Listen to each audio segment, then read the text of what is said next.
chantier, cadre de vie, déplacement au sein de Monaco sont des sujets que nous avons déjà abordés sur notre antenne. Des thématiques dont est chargée la direction de la prospective, de l'urbanisme et de la mobilité. Mais comment fonctionne cette direction polyvalente et quelles sont ses missions? C'est notre Focus Info du jour. Il est signé Alexandra Pani.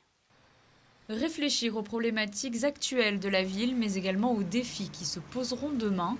Derrière l'acronyme DPUM, 3 services qui ont pour mission de proposer des études sur l'aménagement du territoire.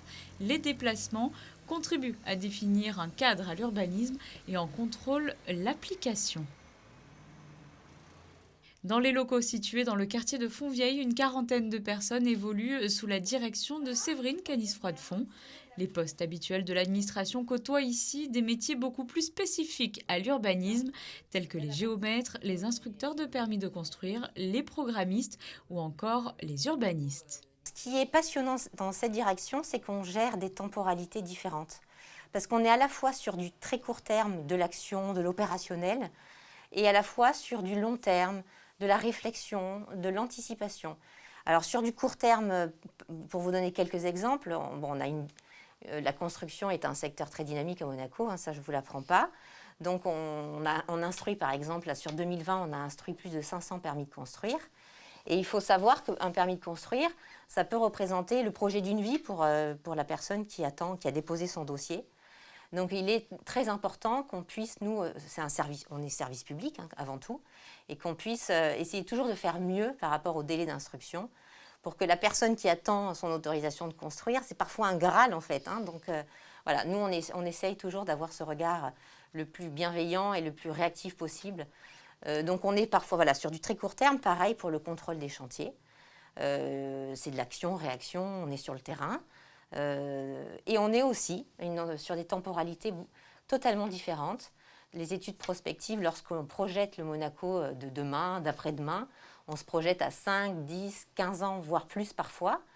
Donc là, on est dans l'anticipation, dans la réflexion, donc c'est vraiment deux temporalités différentes. Sur le terrain, justement, les équipes veillent au bon déroulement des chantiers. Nous avons suivi le responsable du pôle urbanisme lors d'une tournée sur le boulevard d'Italie, où plusieurs chantiers sont actuellement en cours. Nous faisons une réunion avec des services techniques de l'administration, avec le corps des sapeurs-pompiers, la direction du travail, la direction d'aménagement urbain, pour analyser l'installation de chantier de ce chantier en particulier, pour réduire son impact sur le domaine public et voir ce qu'ils ont mis en place pour réduire les nuisances sonores. Ça, c'est dans un premier temps. Et dans un deuxième temps, on essaye d'avoir une vision macro du secteur afin d'analyser les autres chantiers qu'il y a à côté de celui-ci pour voir quelles sont les interférences qu'il peut y avoir entre les deux et pour essayer d'améliorer, autant faire se peut, l'impact du chantier. Travail d'équipe et de concertation avec différents services de l'État, comme ici avec les équipes de l'aménagement urbain. Prochainement, donc, va débuter le chantier de la boucle thalassothermique qui arrive depuis le boulevard du Larvoto et qui remonte jusqu'à l'avenue de l'Annonciade.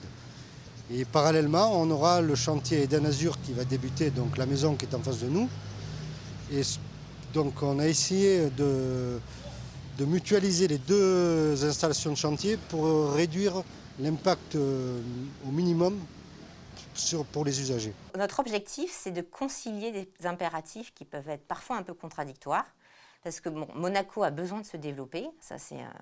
Monaco ne peut pas rester figé, comme la plupart des villes. Et en même temps, donc ça crée tous ces chantiers que l'on voit. On a une trentaine de gros chantiers actuellement en principauté. Et en même temps, il faut pouvoir concilier ce besoin de développement avec le respect de la qualité de vie en principauté et le respect du voisinage. Des chantiers vérifiés jour et nuit. Comme Richard Maillard, 2 inspecteurs des travaux sont en charge de contrôler le bon respect de l'heure de fermeture des chantiers. Nous effectuons des contrôles horaires matin et soir afin de pouvoir faire respecter, de vérifier les horaires autorisés des ouvertures et de fermeture des chantiers. Une tournée qui débute un peu avant 20h et qui réserve souvent quelques surprises. Donc qu'est-ce qui se passe là? Apparemment, là, ils auraient eu un souci sur la pompe, une pompe de renvoi béton. Donc apparemment, viendraient de terminer, mais j'essaie de voir le chef de chantier pour voir avec lui directement les informations complémentaires. Bonsoir. Qu'est-ce qui se passe? Écoutez, j'ai fini mon bétonnage et là j'ai un petit souci au niveau pour laver mes tuyaux. parce que j'ai des mauvais tuyaux. D'accord. Les têtes de chaque sont cassées. Du coup, ça prend plus de temps que prévu. On a aujourd'hui des contrôleurs des constructions, on en a 5, et on a en complément 2 inspecteurs de chantier qui, eux, tournent en décalé et sur des horaires qui ne sont parfois pas administratifs. C'est-à-dire qu'il y en a un qui commence très tôt le matin et qui finit l'après-midi, et ensuite l'autre prend le relais jusqu'au soir. Et ce travail est évidemment hyper important pour qu'on puisse être présent sur le terrain et puis détecter des choses qui ne vont pas, parce que comme ça peut arriver, parfois il y a quelques dérapages, donc voilà, on est en surveillance, on est en alerte. On est aussi dans la pédagogie, on n'est pas forcément que dans la sanction, hein. Il y a un gros travail pédagogique, bien sûr, de fait. Vous les avez sûrement déjà croisés, accompagnés de leurs trépieds et de leurs outils de mesure. Les géomètres passent au crible chaque recoin de la ville. Leur objectif, cartographier la principauté dans ses moindres détails. C'est un travail là aussi qui est souvent méconnu et qui est pourtant fort utile pour les services de l'administration et pas que, les architectes, les concessionnaires. On tient à jour ici à la direction toutes les informations du territoire. Et ce sont des données qui sont très importantes parce que lorsqu'un architecte, par exemple, travaille sur un projet, eh bien, on a mis en place un échange, un partenariat de gagnant-gagnant, où on lui donne une partie du modèle numérique de terrain, ça s'appelle, hein, c'est le modèle 3D du territoire, et il peut travailler dessus, et en contrepartie, lorsqu'il a fini son projet, il nous restitue son projet. Ce qui nous permet comme ça, à partir de toute cette information géographique, qui au départ ce sont des plans classiques, c'est à partir de ces plans qu'on a créé la maquette 3D de la principauté. Une maquette 3D qui a plusieurs vocations et qui permet aussi à la section mobilité de penser les aménagements les plus adéquats. Ici, tout est imaginé pour donner envie aux résidents et pendulaires d'utiliser d'autres modes de transport que leur voiture. Monabike que l'on connaît bien maintenant depuis son lancement en 2019, mais également les transports en commun, avec une recherche d'amélioration du service des bus notamment, et un passage prochain au tout décarbonisé, et une nouveauté qui arriverait d'ici cet été, une liaison maritime.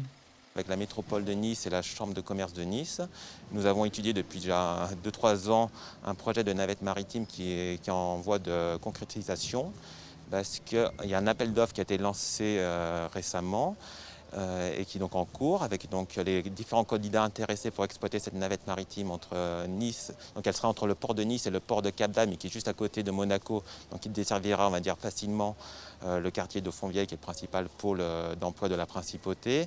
Et c'est pour ça aussi qu'on a installé une station Monabike qui est juste derrière moi, avec donc la plus grande station de Monaco. La mobilité, c'est aussi favoriser le covoiturage pour réduire l'entrée en principauté des véhicules. La nouvelle application compte plus de 1000 inscrits et une centaine de covoitureurs chaque jour, malgré le télétravail. 3 pôles d'activité au service des citoyens pour améliorer leur cadre de vie, une direction aux multiples facettes qui contribue à votre Monaco de demain.